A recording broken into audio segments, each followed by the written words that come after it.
Assalamualaikum warahmatullahi wabarakatuh.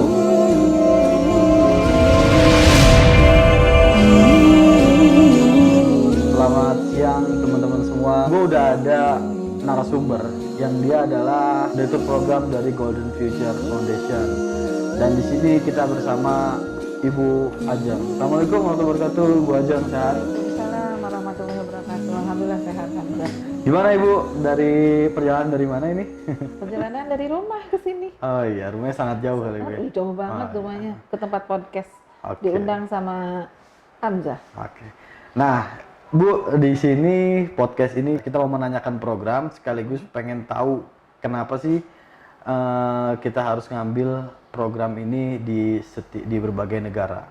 Karena dari yang gue dengar ini Golden Future merambah ke banyak negara, bukan cuma di Indonesia, ada juga di Timur Tengah, di Asia Tenggara, dan katanya juga bakal ada kerjasama dengan Singapura dan Australia juga udah berjalan gitu. Nah, kalau misalkan dari Golden Future sendiri program yang terdekat yang akan dilaksanakan itu program apa, Ibu? Ya. Jadi Golden Future sebetulnya kan programnya banyak ya. Ada program rutin dan ada program yang memang tidak rutin gitu. Oke. Program rutin ya jelas kayak sekarang ini bentar lagi kurban ya. Oh ya. Ada kurban, ada Ramadan Project, ada kurban project. Ini kurban transnasional yang ke-8. Yang ke-8. Yang ke-8. Kita udah 8 tahun nih kurban di berbagai negara. Yaitu ya sekarang nambah Kashmir. Kalau dulu ada Chad juga, Somalia ya di Afrika. Kemudian ada sekarang ini di Suriah, itu pasti menjadi main course-nya kita. Jadi kan emang kita lebih ke Timur Tengah ya. Oke. Jadi Suriah, kemudian untuk Suriah ini biasanya mukoribnya paling banyak memang dibanding negara yang lain. Yang kurban paling banyak? Ya. Kemudian ada di perbatasan Suriah itu dengan Jordan di daerah Mafraq, di daerah Jordania. Ada juga kita di Libanon, program-program kita, ya itu Libanon itu juga untuk Syrian refugees, jadi semuanya untuk pengungsi Suriah gitu. Oke. Di lain itu juga kita ada program di Rohingya. Kemudian ada juga program di Indonesia tentunya ya, Indonesia banyak banget. Kita ada di pedalaman. Kita sekarang punya kampung mu'alaf Baduy. Nah, di situ bakal ada kurban juga gitu? Ada kurban juga di situ. Kemudian ada di Lombok, ada di Sagara Garut.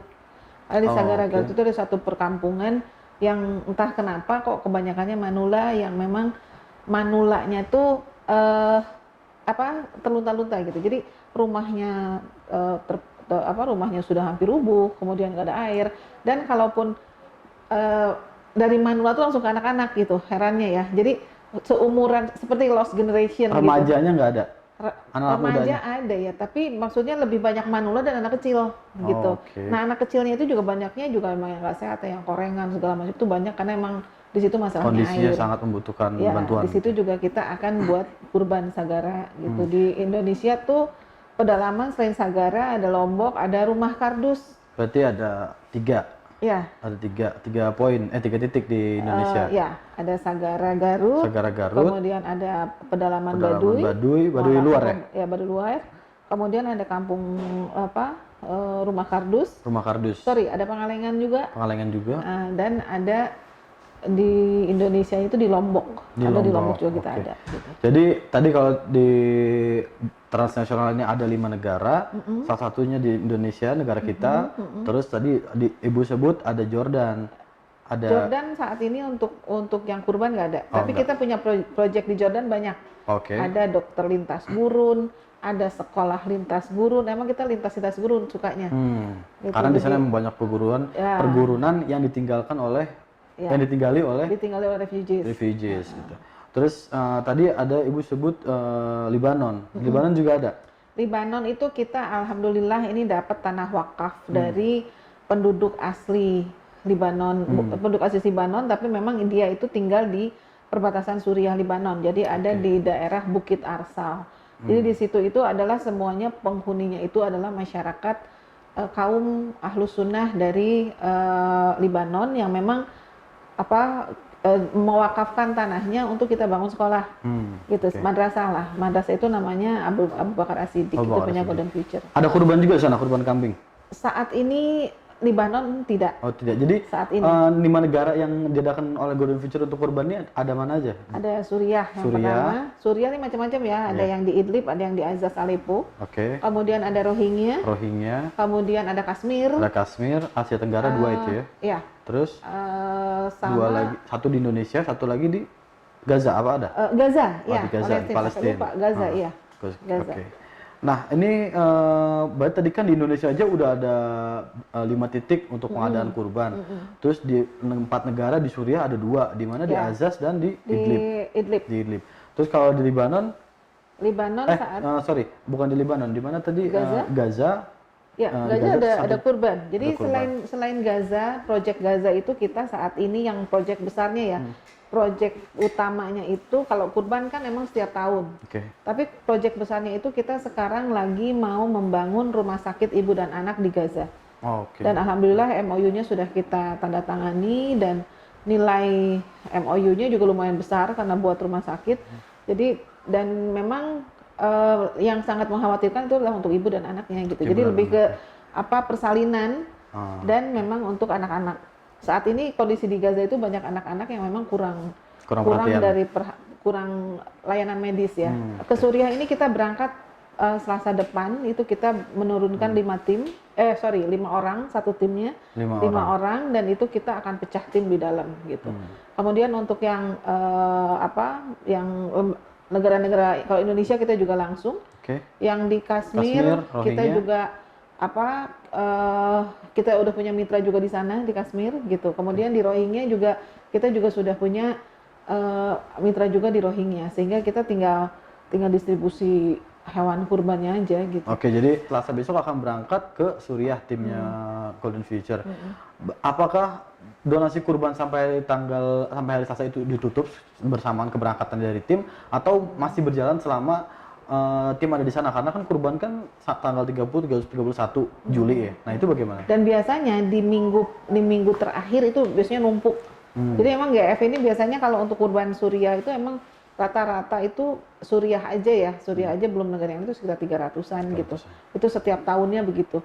Cuman saya nggak tahu tahun ini karena pandemi ya, tapi melihat sampai hari ini neracanya gitu kayaknya bakal mirip dengan tahun yang lalu gitu. Artinya masih progres.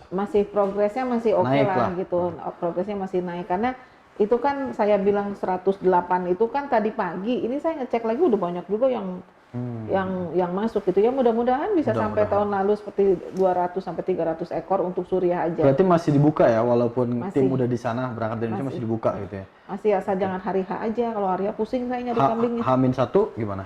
Kalau H-1 masih oke? H-1 pemotongan sholat Id gitu. H-1 sholat Id, terus besok pemotongan. Apakah sebelumnya masih bisa donasi buat orang yang donasi kurban? Kenapa orang itu kok mepet-mepet gitu ya kurban Suriah gitu, padahal kan kita ini ke sana, makanya ke sana sekarang itu persiapan untuk prepare kambingnya segala macam. Dan kambing di Suriah itu nggak ada yang kurus kayak di Indonesia, semuanya gendut-gendut lucu-lucu gitu. Jadi iya, dan kambingnya itu rata-rata di atas 45 kilo, 40 sampai 45 kilo harga segitu gitu ya. Sapinya juga 450 kg kalau nggak salah. Jadi memang besar gitu dengan harga segitu sebetulnya sih menurut saya ya, apalagi kalau kurban ada orang kurban nawar gitu ya. Kayaknya kok kurban nawar. Iya. Sementara beli sepeda nggak nawar. Oh iya. Sekarang malah harga sepeda naik. Ya, malah harga sepeda naik. Jadi kalau menurut saya sih ngelihat rate-nya ini kan baru minggu kedua lah ya. Baru minggu kedua udah segini sih. Tahun lalu juga minggu kedua segini gitu. Nah, nanti di minggu ketiga, minggu keempat itu biasanya mukoribnya naik. Mudah-mudahan sih bisa minimal seperti tahun lalu lah gitu. Biasanya dengan kurban sebanyak itu kayak tahun lalu sampai 600 sampai gitu, apalagi misalnya fokus di Suriah aja 300, itu pembagian dagingnya apakah langsung hari itu aja atau selama hari tasrik selama 3 hari itu? Karena kan bisa dibilang 300 kambing di satu tempat, pembagian itu kan lumayan PR juga ya. Itu bagaimana? Apakah semua pengungsi yang di sana dikumpulin untuk dibagikan? Atau sebetulnya sih kita nggak pending? ngumpulin refugees, tapi kita yang mengunjungi refugees gitu. Dan rata-rata sih memang kita punya plan ya ke depan pengen kambingnya itu mungkin kita kemas sehingga bisa diawetkan tadinya. Tapi biasanya sih yang udah-udah yang kalau untuk Suriah mah langsung habis.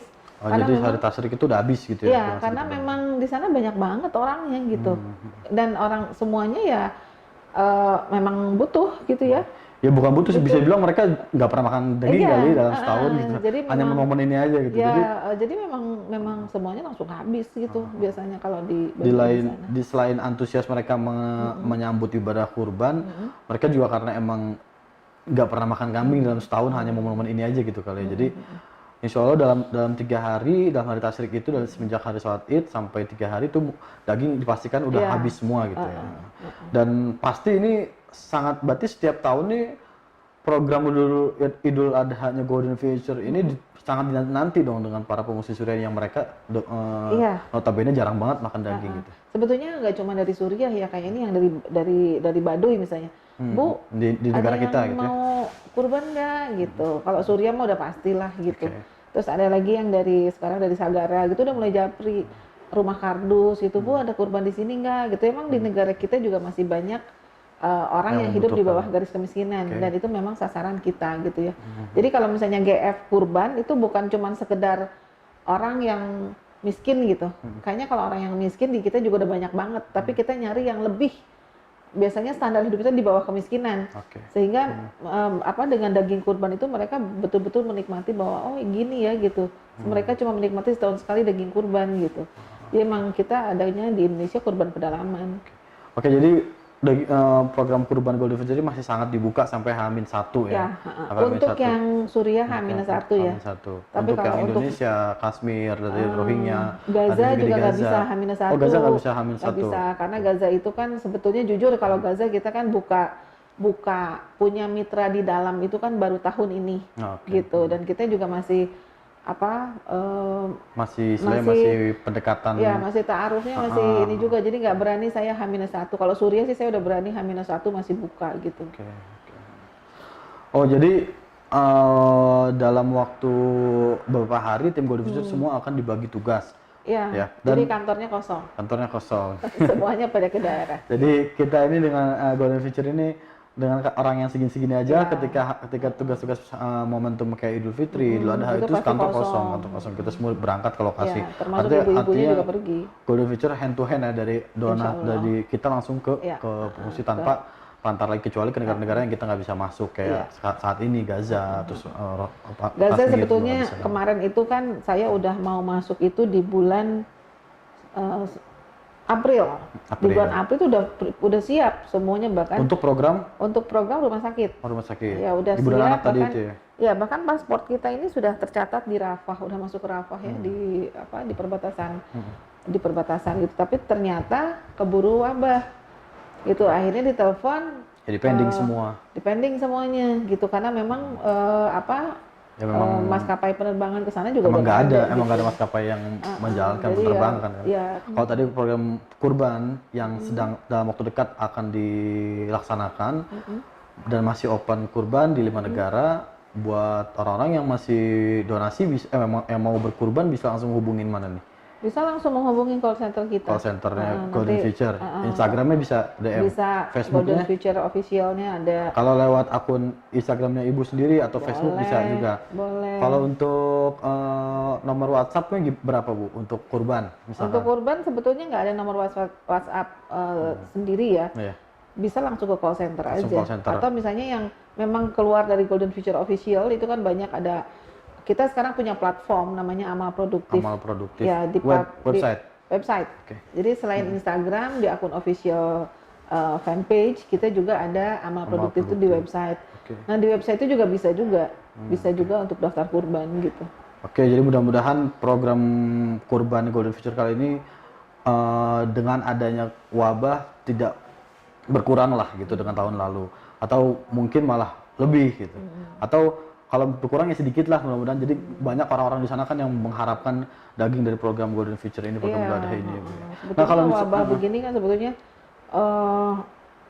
jangan mengurangi giroh kita untuk tetap berkurban. Justru malah kalau ketika lagi sulit bersodako, kalau berdonasi kita sedekah ketika lagi kita lapang itu kan nyaman aja ya. Maksudnya duit gue banyak, sedekah aja gitu kan. Nggak ada perjuangan gitu, nggak keren-keren amat gitu. Tapi ketika kita nggak punya duit ya, kemudian ketika pandemi kayak gini, ketika banyak gabutnya gitu, terus sedekah gitu kan Itu keren banget gitu. betul. Apalagi jomblo di ngaco banget gitu. masa-masa sulit Iya, sedekah gitu ya. nah itu dia makanya. Jadi Nah, lebih bagus. selain itu Bu, dari Golden Future sendiri di Suriah apakah hanya merasakan program kurban? Ya. Apakah ada program lain yang sekalian digarap juga Ya. besok ini sekalian berangkat ke Jadi sana? keberangkatan kami untuk yang pekan depan ke sana itu memang banyak misi. Misi yang pertama memang untuk kurban ya, karena memang tanggal 30, 31 ini kan memang udah kurban. Oke. Tapi misi selanjutnya kita ini sebetulnya alhamdulillah mendapat tanah wakaf dari pemerintah Turki itu di Idlib untuk menggarap Di Idlib? di Idlib ya, untuk menggarap perumahan untuk refugees gitu.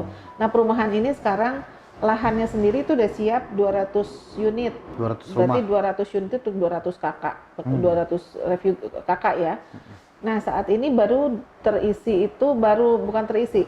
Baru kita bangunkan itu 50 unit. 50 Sementara donasi yang masuk itu baru sekitar 20 unit gitu. Jadi satu unitnya murah sebetulnya 12 juta tuh jadi rumah. Rumah untuk berapa orang kapasitasnya itu? Satu keluarga di sana kan rate-nya 6 orang ya. Satu keluarga 6 orang, tapi ya rumahnya juga nggak gede sih. Tapi ya better dibanding mereka tinggal di tenda. Oke. Gitu, karena Lebih kalau aman lah ya tenda- daripada iya. panas, daripada dingin ya. Dan kalau hujan gitu kemarin kan Idlib sering banjir sekarang ya, tendanya pada hanyut gitu. Nah, kalau kita sekarang tuh bawahnya tembokan, atapnya tetap tenda. Kenapa kok tidak semuanya permanen? Karena memang di sana nggak boleh. Semuanya permanen, tetap harus semi permanen. Jadi untuk yang dinding kita pakai tembok, atapnya tetap pakai terpal yang memang khusus untuk tenda-tenda gitu. Nah, target dari 200 rumah siap bangun 50 rumah, tapi dana yang masuk baru 20 yes. rumah. Per rumah harganya 12 juta. 12 juta. Oke. Kayaknya kalau diajak iuran yang nonton seru juga kan, seorang Kalau iuran misalnya misalkan seorang sejutaan. sejuta 12 orang 12 orang dapat satu jadi unit. rumah gitu ya. Hitung-hitung gini, kita beli rumah investasi akhirat itu beneran itu. Betul. Karena memang kan Suriah itu kan, Syam itu kan negeri akhir zaman ya. Kebayang nggak kita punya tanah wakaf di negerinya para nabi gitu. Betul. Kalau menurut aku itu apa ya, heroik banget gitu. Dan semua orang pasti pengen punya investasi akhirat. Jadi investasinya betul-betul apa ya? Ya heroik gitu ya, Heroik beda gitu. ya. Maksudnya benar-benar orang itu visioner banget. Kita punya rumah masa depan banget gitu loh, Ja. Betul. Rumah masa depan banget. Yang tinggal orang-orang Suriah lagi. Ya, orang-orang Suriah yang mereka memang jangankan gini, di Indonesia aja kan doa orang yang susah itu kan makbul ya. Apalagi di sono gitu. Ya kenapa kita nggak giroh itu, maksudnya harus ditumbuhkan gitu, apalagi di kalangan anak muda yang mungkin belum familiar dengan kata-kata Suriah. Nama programnya apa nih Bu? Program Golden Future ini? Pembangunan rumah sebetulnya si areanya sendiri kita kasih nama Golden Future Village. Golden Future perumahan ya? Perumahan Golden Future gitu. Jadi nanti pelangnya tuh Golden Future Village gitu. Jadi memang dalam waktu dekat kita memang akan serah terima. Kalau pelangnya dipasang sama pelang lain bisa nggak? Misalkan Golden Future misalkan ada komunitas atau organisasi atau misalkan pribadi pun gitu berdonasi satu rumah atau lebih dari satu rumah gitu, nanti pengen ditempel nama organisasinya atau komunitasnya gitu, bisa nggak? Sebetulnya kalau untuk nempel mungkin kita tidak bisa setiap saat masuk ke Idlib, karena masuk ke Idlib itu kan nggak semua orang bisa safe masuk ya. Jadi kita harus melihat situasi dulu. Jadi kalau untuk masuk Idlib mungkin dalam setahun kita memang jatahnya cuma 3 sampai 4 kali. Jadi kalau misalnya ada orang yang mau wakif ya, maksudnya orang yang ingin wakaf rumah itu, dari Golden Future sendiri akan mengeluarkan sertifikat wakaf. Sertifikat atas wakaf nama rumah ini? Iya, atas nama misalnya Hamzah, saya mau beli rumah di situ, beli rumah untuk kemudian diwakafkan lagi pada refugees. Nanti kita akan menerbitkan surat wakaf yang diserahkan kepada orang yang, ya insya Allah kalau ke Aleppo kita masuk, Azaz Aleppo kita masuk, dan itu di sana kita sedang bangun madrasah juga namanya Jilul Quran. Madrasah Golden Future ya. Hafal Quran. Ya, namanya Jilul Quran madrasahnya. Oh, ya itu udah aktif apa masih dalam proses pembangunan madrasah itu? Masih ya 80% ya. Kemarin 80%. Terhenti gara-gara memang kita tidak bisa menyalurkan donasi ke sana karena memang pandemi. Nggak bisa gitu. Jadi uang. Ini maskapai ini kan baru buka kemarin ya untuk ke Istanbul. Jadi saya kayaknya nih mungkin golongan pertama kali ya atau masuk enggak ya? Istanbul. Saya nggak tahu juga ya dari Malah di Indonesia. Istanbul apalagi sekarang lagi happening banget karena Hagia Sophia di Nah, di itu masjid ya dia. kan. Nah, saya pengen sholat di situ. Rencananya sana juga nanti di Istanbul. Saya kayaknya maksain mau sholat Maksain di sholat Hagia di sana. Sophia. Betul ya. Pengennya sih ketemu Erdogan, tapi kayaknya Erdogannya nggak mau ketemu saya. bakal Saya bakalan nyosor pengen ketemu bakalan Erdogan. istimewa banget tuh sholat Iya, di Hagia betul. Sophia ya yang Iya. masjid yang udah 80 tahun jadikan museum dan akhirnya kebetulan dengan momen Idul Adha Golden Future berangkat Hagia Sophia juga baru dibuka Baru gitu. dibuka, Jadi itu kan kemungkinan hadiah banget ya. banget, bonus ya dari program ini. Kalau saya sih terharunya gini kan, itu kan cita-cita Muhammad Al-Fatih banget ya. Mudah-mudahan dengan Hagia Sophia itu menjadi masjid kembali, itu bisa membuat Semangat. giroh kaum muslimin, terutama anak mudanya untuk membebaskan Palestina segera gitu. Amin. Itu bisa jadi apa namanya ya, Semangat baru lah. semangat baru gitu. Hidup Erdogan, Hidup Erdogan. Hidup juga presiden. hidup presiden. Nah, jadi programnya sangat banyak dari program Golden Future ini. Tadi kita lihat program yang terdekat adalah Idul Adha, terus juga ada Babiska, program orang tua asuh, ada juga perumahan untuk warga Suriah yaitu Golden Future Village dan juga tadi ada Jilul Quran ya Bu ya. Jilul Quran itu masih dalam proses pembangunan 80%. Nah, di sini teman-teman yang lihat yang nonton podcast ini bisa kunjungin Golden Future _official untuk Instagramnya. Di situ bakal banyak program-program Golden Future yang di-share di situ. Teman-teman bisa milih mau ikut program yang mana untuk program sosial dan akhirat ini, dan juga untuk programnya untuk Instagramnya Ibu Ajeng juga banyak nge-share program ini ya Bu ya. Ya, Di Instagramnya di Kristinawati Hidayat. Kristinawati Hidayat, nyambung apa ada underscore atau Nyambung. ada nyambung. Untuk teman-teman bisa langsung follow atau lihat program-programnya di Golden Future _official atau di Kristinawati Hidayat untuk Ibu Ajeng sendiri. Dan di situ bisa langsung DM juga ke Ibu Ajeng Bu ya. Untuk kalau misalkan pengen nanya-nanya Boleh. lebih dalam lah Asal jangan misalkan. nanya berat badan aja. Nanya berat Saya badan. nggak mau ditanya berat badan. Pani juga nggak mau kan Pani? Kalau nanya berat badan itu nanti langsung diblok ya Bu ya. Langsung diblok. Nggak perlu nggak perlu nggak donasi akan langsung dibales. diblok. Iya. Kecuali kalau donasinya gede boleh Bu. Boleh, Oh, kalau iya. gede mah saya bilangin. Oh ya. Nah, jadi teman-teman semua bisa langsung tanyain ke Bu Iya, Ajeng atau sip ke lah. atau ke Instagramnya Golden Future Official. Boleh dong Bu, pengen dikasih pesen nih buat yang nonton nih. Pesen untuk membantu atau tetap menghidupkan semangat kita. Terus juga untuk ya selain di Suriah juga kita untuk peka terhadap saudara kita juga di Indonesia atau di negara-negara lain juga. Pesenlah yang buat kita tuh jadi semangat terus kayak Ibu yang terus-terusan gitu. Semangat banget gitu. Iya, Masya Allah ya.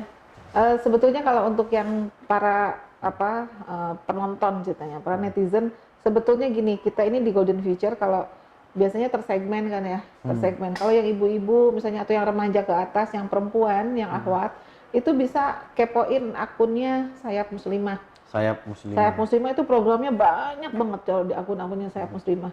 Kalau mau ngelihat yang anak-anak muda, milenial, semi milenial ya, semi milenial yang memang benar-benar anak muda gitu, ini kebanyakan lulusan SMA ya, itu bisa perantara kita. Kemudian ada juga kalau misalnya yang akun dakwah itu bisa ke Taqwa Squad. Takwa Squadnya Taqwa yang akun itu dakwah yang dikemasnya heboh lucu-lucu banget, itu lucu ya. banget. Ini Setiap di post selalu heboh gitu. Ya, jadi untuk keberangkatan kita ke sana itu pertamanya memang untuk kurban. Kemudian yang berikutnya adalah kita akan pembukaan Golden Future Village yang tadi saya cerita untuk yang 20 unit pertama karena memang baru lakunya 20 unit. Kemudian kita juga akan menyantuni anak-anak asuh kita yang 1.600 di Idlib, Babiska, di Babiska itu di Idlib, dan ada sekitar 2.000-an juga di Idlibnya. Jadi kita sekitar 3.600 lah kalau di total ya anak asuh kita. Kemudian kita juga akan mengunjungi Jilul Quran yang memang di situ kita juga akan sedang melakukan proses pembangunan. Saat ini sudah 80% dan kita akan melihat progresnya seperti apa. Jadi teman-teman, kepada anak-anak muda, mari kita berkurban bersama kami. Saya cuma ingin mengajak sebagai anak muda, mari kita memaksimalkan potensi kecil yang kita miliki di antara segudang keburukan yang kita punya. Jadi jangan terlalu mikir, aduh saya nggak bisa ini, nggak bisa itu. Tapi pasti semua manusia itu punya potensi meskipun itu kecil.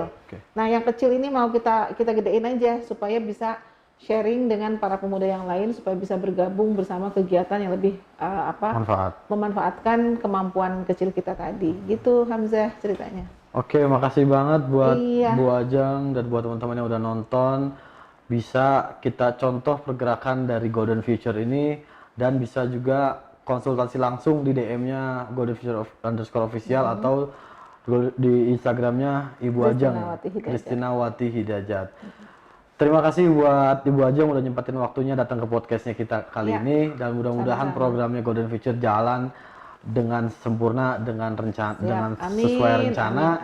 Dan mudah-mudahan Ibu dan semua tim yang berangkat ke Suriah ya besok ya, dan atau buat tim juga yang di Indonesia juga menjalankan tetap dalam kondisi yang sehat, terhindar dari wabah dan pulang ke rumah dengan kondisi yang sehat walafiat dan program yang memuaskan. Amin. Terima kasih buat teman-teman yang doain buat Ibu Ajeng, buat tim Golden Future ini dan agar programnya lancar sesuai rencana dan memuaskan dan krunya tetap sehat, bisa terus menjalankan program-program kemanusiaan ini.